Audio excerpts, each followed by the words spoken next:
Welcome back, dear viewer, to another installment of Atheist Bible Reading. I am your gracious host, X-Cult Baby. Today we're going to be looking at the story of Job, which was suggested to me by one of my awesome ex-Jehovah's Witness Twitter followers. I don't know how to pronounce your Twitter handle, but you know who you are. If you happen to have a Twitter account and would like to follow me, my Twitter handle is @XCultBaby, as you could probably guess. I have my videos all planned out for the rest of the month of January, but if you have any other suggestions that you want to make, send them to me, tweet them at me, comment them, and I will save them for later for sure. I upload Atheist Bible Readings every Thursday, so if you want to see more of those, definitely subscribe and look out for more. And don't forget, when I reach 100 subs, I'm going to do a live Q&A video, so definitely subscribe and share this video and look out for that. Additional announcement. Last Sunday, I got interviewed for a really awesome podcast called Out of the Fold. It's on Apple Podcasts and Spotify, so definitely follow them and subscribe to them and leave them 5-star reviews and all that. It is an awesome podcast about people who have left their religions. If you're an atheist, you'll find it's really interesting, how people kind of came out of it, stuff like that, finding similar experiences. I thought it was really cool for that. And if you're a theist even, and you're questioning, or you're just interested in learning about other people's faiths and want to hear some real life human stories, that's a really awesome place to go. It's an awesome podcast. I literally have listened to every single one in the week that I've known it existed. So definitely check that out. And the one that I got interviewed in is going to be posted January 12th, this Saturday. So definitely look out for that if you want to hear my story. Alright, that's all the announcements I have. Let's get into the story of Job. So this guy Job lives in a land called Uz, which is like Oz, but with less ah and more at least that's what I got out of it. And this guy, he is rich. He's got sheep, he's got cattle, he's got donkeys, he's got camels, he's got servants, and he has 10 kids to top it all off. So he's a very rich man. Bible says he's an upright guy, full of integrity, and all that good stuff. So he's a well-liked guy in God's book. In fact, he's such a God-fearing man that he regularly kills and burns animals on an altar because God likes it.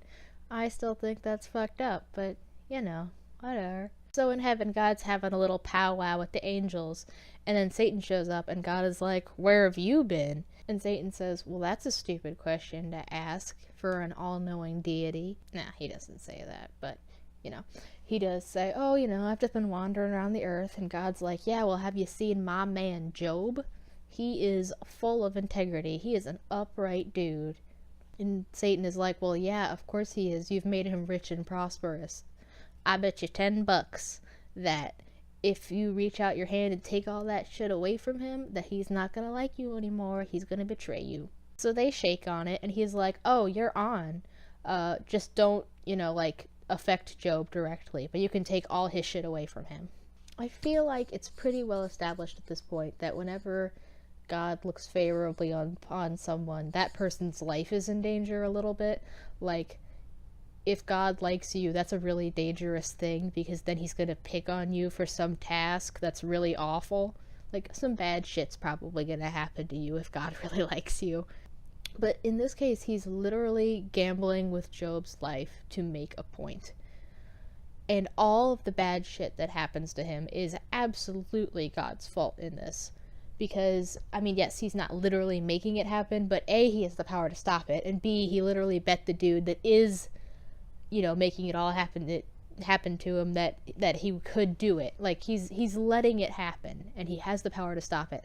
And you know what? He doesn't have to do any of this. It's totally unnecessary. Because God is supposed to be all-knowing and omniscient. He's supposed to know past, present, and future. So in theory, he could just be like, "No, I saw the outcome of that already. He doesn't give in to temptation. He doesn't betray me. So yeah, hand me my $10, Satan." He doesn't have to actually go through with any of it. And the idea that God tests people, just in general, is just bullshit for that reason. Because he already knows what's going to happen. He already knows the outcome of all these things, supposedly. So there's no reason for him to put anybody through any shit or let any shit happen. Because he already knows the outcome. And he supposedly always tells the truth. So if God's like, listen, if this and this happens, then this will be the outcome. People will be like, oh, okay. Like, if he's omniscient and always tells the truth, then there is no reason to do any of this to anybody. Like, he's just like a sadist. Like, he's fucking playing with Job's life, like little pawn pieces. And, I mean, you can't even blame Satan, because he's letting Satan do it. You know, if you're the all-powerful and you've got the chance to stop it. I mean, Satan wasn't going to do anything until he asked permission, and God was like, yes, go ahead, do it.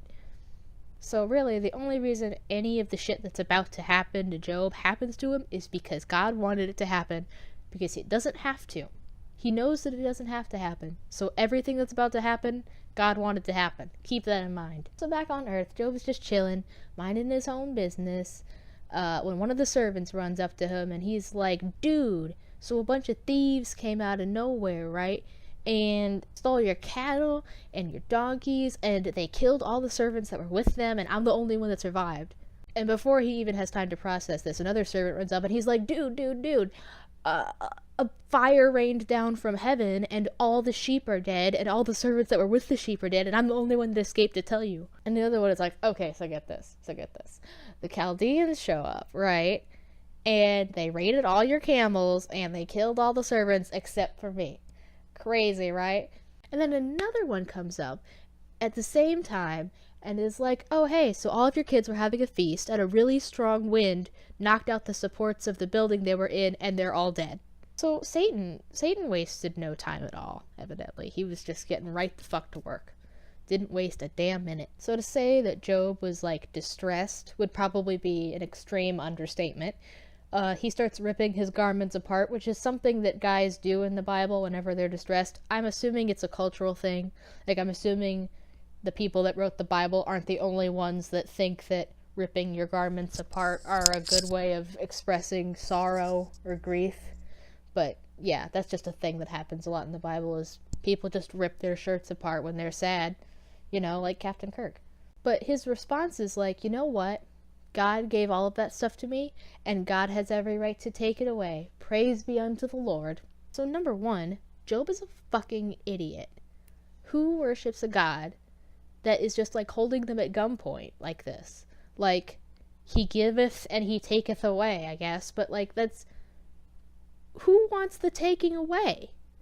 Job was doing everything right, and the Bible says pretty specifically that he didn't do anything wrong. And at any moment, God can just completely fuck up your life, and you're expected to go along with it.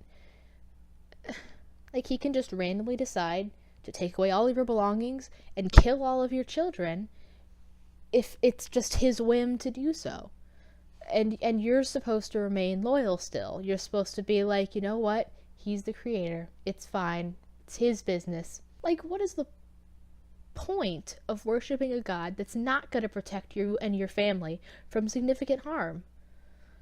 I mean, this is not a God deserving of worship if he's going to just fuck with you. Like, what's the point of worship if it doesn't, like, guarantee you some level of safety?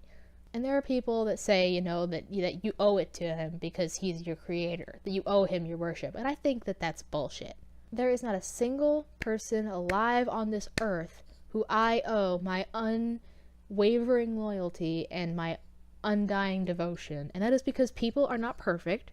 People make mistakes, even if they're people that I love and care about a lot, or who love and care about me.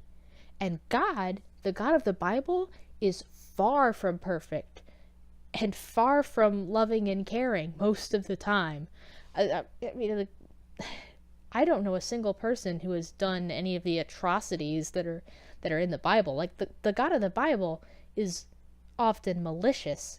He is definitely not someone deserving of worship. If somebody could prove that the God of the Bible is real, I would believe that he was real.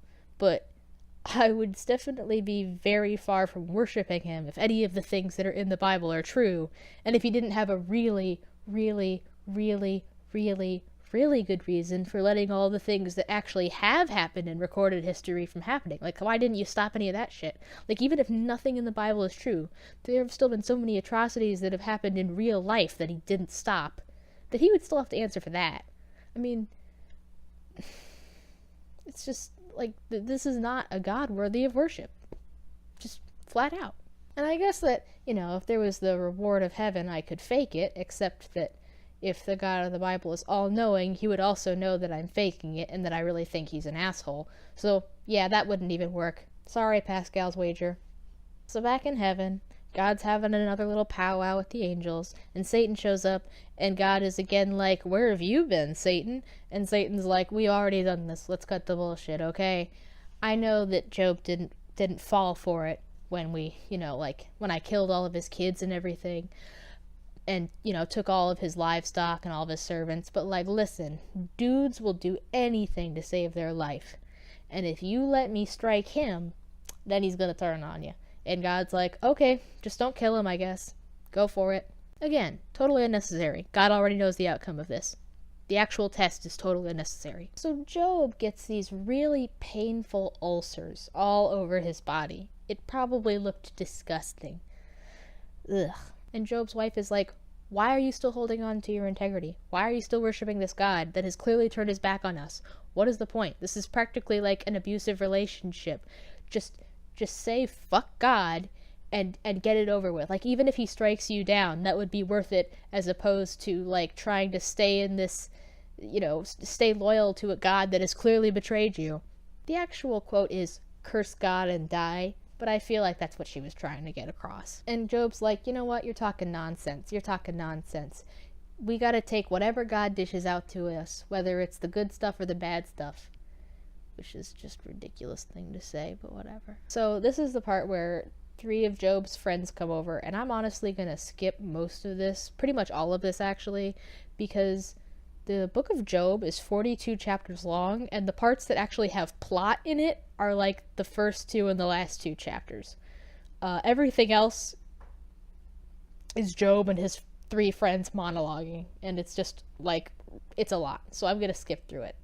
But basically, the idea of it is, Job is like, hey, a lot of bad things are happening to me, and I don't deserve it, but God is making them happen to me, and I'm going to take it anyway, even though I don't think that I deserve it. And his 3 friends are like, Job, you probably deserve everything that's happening to you. And he's like, no, I don't deserve any of the things that are happening to me, but I'm going to take it anyway, because God has every right to fuck me over if he wants to. And then this 4th guy comes over, and he's like, Job, stop being so self-righteous. God is great. And then God starts talking to Job through the wind, and he's like, Job, you're a tiny little piece of shit. You're nothing compared to me. You don't know shit. You don't do shit compared to me. Doesn't God sound like Donald Trump a little bit? But anyway, so he basically just says, Job, you're a bitch. Calm down. And Job is like, you know what? You're absolutely right, God. I am a lowly piece of shit. And then God gives him a bunch more animals and a bunch more servants and 10 more kids, because the lives of his children are totally replaceable. Then he lives a long and satisfying life and dies at the age of 140. The end. So I already said what I was going to say about this. I'm not going to go into it too much more. But the moral of the story is to keep your integrity no matter what, even if God himself fucks you over for no reason at all. No fault of your own. You absolutely do not deserve it. But if God decides he just wants to fuck you over for no reason at all, or just to prove a point, then you know what? It's your job to be loyal to him. You have to keep being loyal to God, even if he completely fucks you over for no reason other than to prove a point. Because there's no point in God testing you. He already knows the outcome of every test he's going to do. He already knows. So why would he do that? Why would a God who just, unless he's a sadist who just wants to toy with people's lives like a game of Sims, why? No reason. No reason at all. And then, of course, he goes about calling, Job a lowly piece of shit, and you're nothing compared to me, and I have every right to take whatever I want from you. I think it was Matt Dillahunty who famously compared God to a mafia boss, and you know what? If the shoe fits. That's going to be it for this story. Next week, I'm going to do the story of Esther, so subscribe and stay tuned for that. Links to my social media are going to be in the description. If you want to hear from me or contact me, my email is also in the description. So, there you go. See you guys in the next video. Bye.